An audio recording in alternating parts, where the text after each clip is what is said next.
ৰাতি কেইটা বাজিছে জানো? কেইটা বাজিছে? এতিয়া 11:30 বাজিছে ৰাতি।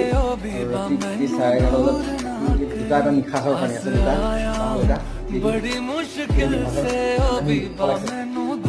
আৰু এইটো পহৰি পাৰ্টি। পহৰি পাৰ্টি কেক বনাইছিলে ৰাতি 11:30 বজাত। ৰাতি শুব দিয়া নাই, শান্তি দিয়া নাই। বক্স বজাই আছিলে, অফ কৰি থৈ দিলোঁ মই, শুব পৰা নাছিলোঁ। তো এতিয়া মই শুব গৈছোঁ আৰু এটা পাৰ্টি আছে, আৰু এটা মানে একদম এইটো পাৰ্টি, এইটো এটা জখলা পাৰ্টি। এই পাৰ্টিটো ধৰি লওক একদম এনেকুৱা ভগৱাচ ফটোৱা ব্লগ বনাই নি আৰু ইয়াৰ ভিডিঅ'বিলাক গুচি যাব মানে। আৰু এটা একদম ভগৱাচ পাৰ্টি চিঞৰ হৈ হৈ আছে, সেইটো লৈ পেলাই কথা নাই। তো একো নাই, ৰাতি 11:30 বজাত টোপনি খেলি সোনকালে